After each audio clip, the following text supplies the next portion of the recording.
Hi everyone, welcome to the current affairs class. और आज के करंट अफेयर्स क्लास में पिछले दिनों के करंट अफेयर्स जो है, हाल के एक दो दिनों के 17 और 16 फरवरी के करंट अफेयर्स जो है, जो आपके एग्ज़ाम्स के दृष्टिकोण से महत्वपूर्ण हो सकते हैं, उसको इसमें शामिल किया गया है आज के क्लास में। और हमारा जो है करंट अफेयर्स आपको पढ़ने का फ़ायदा क्या होगा कि आपको अप टू डेट एक तो करंट अफेयर्स मिलेगा ही, साथ में पिछले दिनों का कुछ मुख्य टॉपिक जो है आपको देखने को मिलेगा। और वो टॉपिक आपके करंट अफेयर्स के जो क्षमता है उसको बढ़ाने में मदद करेगा। तो आज का करंट अफेयर्स जो है, चूँकि हम जो सोच रहे हैं कि बहुत ज़्यादा करंट अफेयर्स ना लेके जो इम्पोर्टेंट और टू द पॉइंट क्वेश्चन हो उसको लिया जाए। तो हम कोशिश करेंगे कि आज का करंट अफेयर जो है 10 मिनट के अंदर, पिछला वीडियो जो है 17 मिनट का चला गया था। हालाँकि वो सारा क्वेश्चन जो है आपके एग्ज़ाम के लिए इम्पोर्टेंट था, 16 फरवरी वाला क्वेश्चन। और आज जो है 18 फरवरी है। आज का करंट अफेयर्स जो है ये भी आपके लिए उतना ही महत्वपूर्ण है और इम्पोर्टेंट है। टू द पॉइंट क्वेश्चन आपके एग्जाम के दृष्टिकोण से लिया गया है। तो चलिए आज का करंट अफेयर्स जो है ये शुरू करते हैं हम लोग। और इसमें जो भी व्याख्या या एक्सप्लेनेशन दिया गया है, कुछ ऐसा नहीं, लेंदी नहीं दिया गया, आपको इजी दिया गया है। और कुछ कम समय में आपको इसका एक्सप्लेनेशन जो है जल्दी खत्म हो जाएगा। चलिए शुरू करते हैं आज का पहला वीडियो। आज का पहला क्वेश्चन है, दुनिया की तीसरी बड़ी अर्थव्यवस्था वाला देश कौन सा है? दुनिया की तीसरी बड़ी अर्थव्यवस्था वाला। अब यहाँ पे दुनिया की तीसरी अर्थव्यवस्था वाला देश में यहाँ पे उलटफेर हुआ है। पहले जो था प्रथम रैंक पर अमेरिका था, वो अभी है। चाइना था दूसरे रैंक पर, वो अभी है। तीसरे रैंक पर जापान था, जो कि खसक के अब जर्मनी आ गया है तीसरे रैंक पर। तीसरे रैंक पे जर्मनी हो गया है। तो तीसरी बड़ी अर्थव्यवस्था वाला देश जो है आपका जर्मनी हो जाएगा। और ये जापान जो है अब ये तीसरे रैंक से खसक के चौथे रैंक पे चला गया है। आगे देखते हैं हम लोग इसका एक्सप्लेनेशन। यहाँ पे देखिए, वर्तमान में अमेरिका जो है 25,500 अमेरिकी डॉलर के साथ, अरब अमेरिकी डॉलर के साथ पहले रैंक पे है। 25,500 अमेरिकी अरब डॉलर। दूसरा रैंक पे है चीनी अर्थव्यवस्था जो है 18,000 अरब डॉलर के साथ, 18,000 अरब डॉलर। जापान जो था वो 4200 अरब डॉलर के साथ तीसरे रैंक पे था, अब ये घट गया है। अब ये जो है जर्मनी आ गया है इससे आगे। ठीक है, आगे देखते हैं हम लोग अगला प्रश्न कि भारतीय फुटबॉल का फीफा रैंकिंग में स्थान क्या है? फीफा से प्रश्न जो है आपके एग्जाम के लिए इंपॉर्टेंट रहते हैं। भारतीय फुटबॉल का फीफा रैंकिंग में स्थान क्या है? तो ये दिसंबर 2023 के रिपोर्ट के अनुसार, हाल ही में जो रिपोर्ट जारी किया गया है एक दो दिन पहले, इसके रिपोर्ट के अनुसार भारतीय फुटबॉल का फीफा रैंकिंग में स्थान जो है 117वां है। इससे पहले भारतीय फुटबॉल का फीफा में रैंकिंग 102 था, अभी 15 स्थान जो है खसक गया है। साथ ही में हम लोग जानेंगे कि जो 2022 में फुटबॉल हुआ था वो कतर देश में हुआ था, अरब कंट्रीज में, कतर देश में हुआ था 2022 में। और 2022 में जो फीफा के विजेता कंट्री था वो अर्जेंटीना था, और उप विजेता जो था फ्रांस था। तो उप विजेता को दूसरे रैंक दिया जाता है, लेकिन फ्रांस जो है ये तीसरा रैंक पे है। और बेल्जियम को दूसरा रैंक प्राप्त हुआ है। बेल्जियम को दूसरा रैंक प्राप्त हुआ है। कतर में विश्व कप मैच जो है हुआ था। फीफा के जो अध्यक्ष है जियानी इन्फेंटिनो है।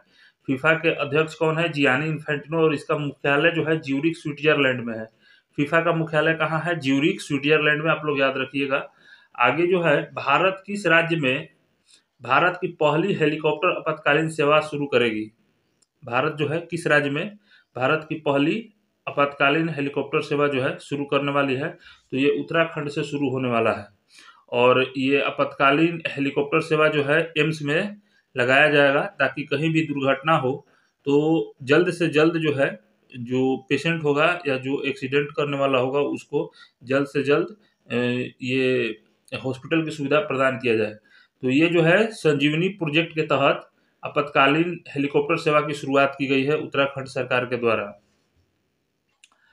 अगला देखते हैं हम लोग, किस केंद्रीय मंत्री ने बीएसी एक्सपो 2024 का उद्घाटन किया है? बीएसी एक्सपो 2024, तो ये किया है अनुराग सिंह ठाकुर ने। अब आप लोग याद रखिएगा कि बीएसी एक्सपो जो है ये ब्रॉडकास्टिंग एंड मीडिया टेक्नोलॉजी पर आयोजित 28वां सम्मेलन है। ब्रॉडकास्ट एवं मीडिया टेक्नोलॉजी पर आयोजित 28वां सम्मेलन है। किस मंत्रालय ने ये जारी किया है। ये बीएसई एक्सपो 2024 का उद्घाटन किया है।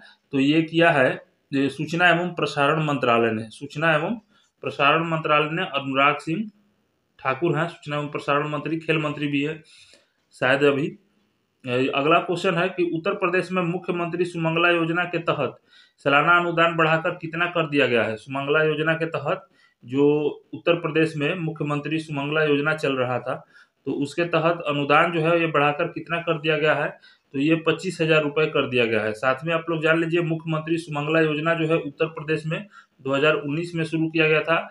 महिला एवं कल्याण विभाग के द्वारा शुरू किया गया था और मुख्यमंत्री योगी आदित्यनाथ ने 2019 में इनके कहने पर महिला एवं कल्याण विभाग ने ये शुरू किया था योजना। और उस समय राशि जो था शुरू में ये कितना था, 15,000 रुपये था। अभी 25,000 रुपये हो गया है। अगला प्रश्न है सिक्किम सरकार ने किसके सहयोग से सिक्किम इंस्पायर पहल की शुरुआत की है। सिक्किम इंस्पायर पहल की शुरुआत जो है किसके सहयोग से किया गया है, तो ये किया गया है वर्ल्ड बैंक के सहयोग से।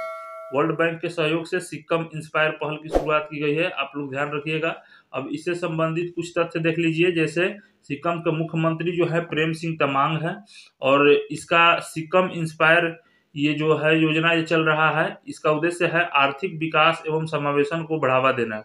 आर्थिक विकास एवं समावेशन को बढ़ावा देना। सिक्किम के सीमावर्ती देश जो है ये है नेपाल, भूटान और चीन। नेपाल, भूटान और चीन, ये याद रखिएगा, सिक्किम के सीमावर्ती देश।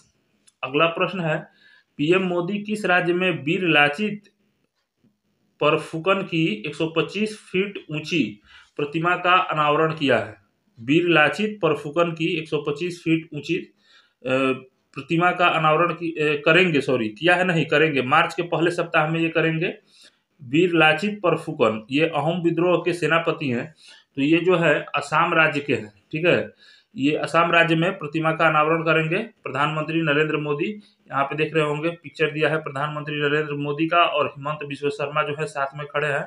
ये सेनापति हैं वीर लाचित बरफुकन, अहोम विद्रोह के सेनापति थे। आइए अब इससे कुछ संबंधित फैक्ट जो है हम लोग देख ले रहे हैं कि ये अहोम साम्राज्य के सेनापति थे और ये लाचित बोरफुकन का जन्म जो है 1622 ईस्वी को हुआ था। इसमें 1671 में हुए सराय घाट के युद्ध में अपनी सेना का प्रभावी नेतृत्व इन्होंने दिया था और मुगल सेना का असम पर कब्जा करने का प्रयास जो है विफल हो गया था।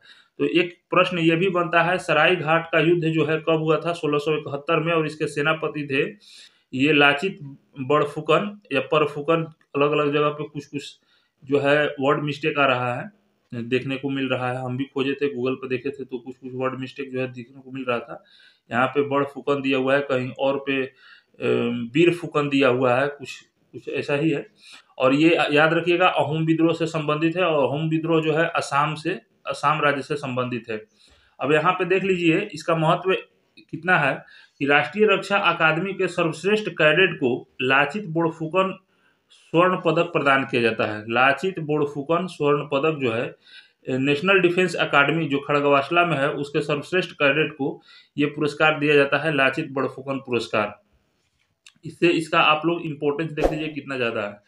अब जो है हम लोग देखने वाले हैं विज्ञान एवं प्रौद्योगिकी से संबंधित प्रश्न, जो कि आपके स्पीडी से लिया गया है और ये इस तरह से हम पार्ट वाइज जो है स्पीडी को धीरे धीरे कवर करने का भी प्रयास करेंगे, क्योंकि इतना ज़्यादा करंट अफेयर्स बनता नहीं है डेली, ठीक है ना। तो हम लोग प्रयास करेंगे कि स्पीडी जो है धीरे धीरे इसी के साथ समाप्त हो। जैसे देखिए पहला प्रश्न है, एलजी ने दुनिया की पहली ट्रांसपेरेंट स्मार्ट टीवी बनाई है। दुनिया की पहली ट्रांसपेरेंट स्मार्ट टीवी किस कंपनी ने बनाई है? एलजी ने। आईआईटी मंडी और आईआईटी मद्रास के शोधकर्ताओं ने कैंसर की दवाई बनाने के लिए पौधों की कोशिकाओं को इंजीनियर किया है। पौधों की कोशिकाओं को मतलब कि उसका जांच परीक्षण किया है। अगला प्रश्न है, उत्तर प्रदेश का लखनऊ भारत का पहला एआई शहर बनेगा।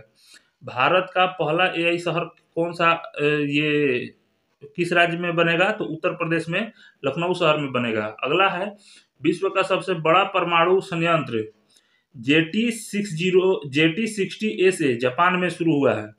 तो ये जो है JT60A से जापान में शुरू हुआ विश्व का सबसे बड़ा परमाणु संयंत्र है। अगला है, मध्य प्रदेश के सांची में भारत के पहले सोलर सिटी का शुभारंभ हुआ। भारत के पहले सोलर सिटी का शुभारंभ कहाँ हुआ? मध्य प्रदेश में हुआ, सांची में हुआ। मध्य प्रदेश के सांची शहर में। तो ये जो पहला वाला क्वेश्चन होता है ये आपके एग्जाम के लिए हमेशा इंपॉर्टेंट होता है। अगला देखते हैं, देश के पहले डिजिटल साइंस पार्क का केरल में उद्घाटन किया गया। देश का पहला डिजिटल साइंस पार्क जो है कहाँ पे उद्घाटित हुआ, तो केरल में। अगला है, मेटा ने एआई जेपा नामक मानव जैसा आर्टिफिशियल इंटेलिजेंस जो है जारी किया है। मेटा ने एआई जेपा नामक मानव जैसा आर्टिफिशियल इंटेलिजेंस जारी किया है। अगला है, आईआईटीएम पुणे द्वारा स्वदेशी जलवायु पूर्वानुमान प्रणाली विकसित की गई है। यह भी क्वेश्चन आपके लिए इंपॉर्टेंट रह सकता है। स्वदेशी जलवायु पूर्वानुमान प्रणाली किसके द्वारा शुरू किया गया है, तो आईआईटीएम पुणे द्वारा। भारत की सबसे तेज सौर इलेक्ट्रिक नाव वाराकूडा केरल में लॉन्च की गई है। भारत की सबसे तेज सौर इलेक्ट्रिक नाव वाराकूडा केरल में लॉन्च की गई है। अगला है कि आईआईटी मद्रास ने पानी से आर्सेनिक और धातु आयनों को हटाने के लिए एक स्वदेशी जलशोधक अमृत विकसित किया है।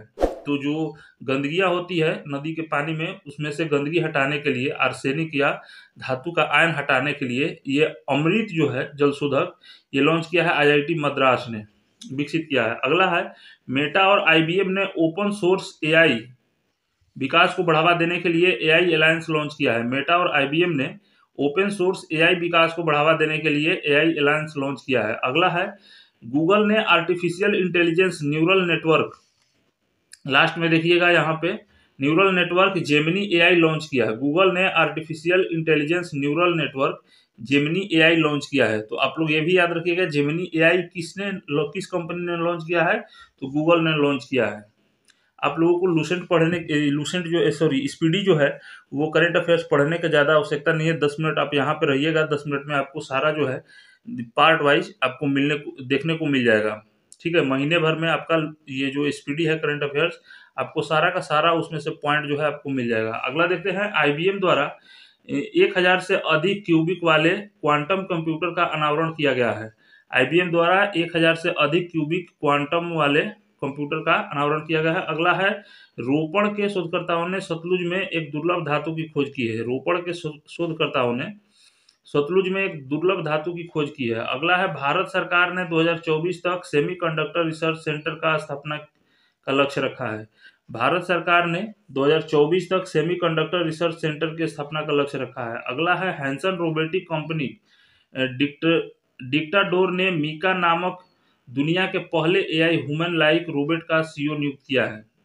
तो दुनिया का पहला ह्यूमन लाइक रोबोट का सीईओ जो है किसे नियुक्त किया गया है, मीका को नियुक्त किया गया है। अगला है, भारत ने ग्रेन रोबोटिक्स द्वारा विश्व के पहले एआई संचालित एंटी ड्रोन सिस्टम इंद्रजाल का अनावरण किया है। एंटी ड्रोन सिस्टम इंद्रजाल का अनावरण किसने किया है, भारत ने किया है, और ग्रेन रोबोटिक्स के द्वारा किया गया है। इंद्रजाल जो है, क्वेश्चन ऐसे भी आ सकता है कि इंद्रजाल क्या है, तो एआई संचालित एंटी ड्रोन सिस्टम है। अगला देखते हैं, आईआईटी कानपुर ने कृत्रिम वर्षा के लिए परीक्षण उड़ान का आयोजन किया। मध्य प्रदेश सरकार ने संयुक्त राष्ट्र जनसंख्या कोष के सहयोग से जस्ट आस्क नामक एआई संचालित चैटबॉट पेश किया है। भारत की पहली पीपीपी मॉडल अटल टिकरिंग लैब का ओप्पो इंडिया द्वारा केरल के त्रिशूर में स्थापित किया गया। भारत की पहली पीपीपी मॉडल टिकरिंग लैब का ओप्पो इंडिया द्वारा केरल के त्रिशूर में स्थापित किया गया। गूगल की कंपनी अल्फाबेट ने एआई संचालित चैटबॉट वार्ड चैटबॉट पेश किया है। अगला है, जीएसआई ने उड़ीसा में भारत का सबसे बड़ा प्राकृतिक आर्क खोजा है। अगला है, ट्विटर ने नए लोगो एक्स का अनावरण किया है। अगला है, चीन ने विश्व का पहला मिथेन ईंधन वाला अंतरिक्ष रॉकेट लॉन्च किया है। चीन ने मिथेन ईंधन वाला अंतरिक्ष रॉकेट लॉन्च किया है। अगला है, आईआईटी मद्रास के शोधकर्ताओं ने कैंसर पैदा करने वाला ट्यूमर का पता लगाने के लिए कम्युनिकेशन टूल विकसित किया है।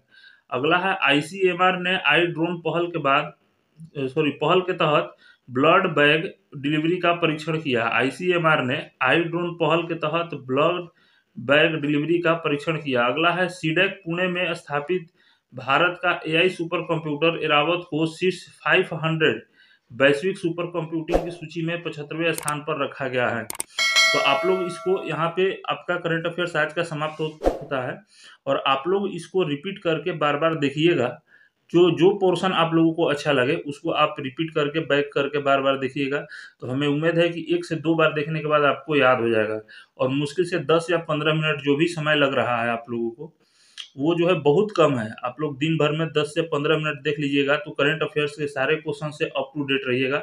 चलिए फिर मिलते हैं हम लोग अगले वीडियो में। जय हिंद।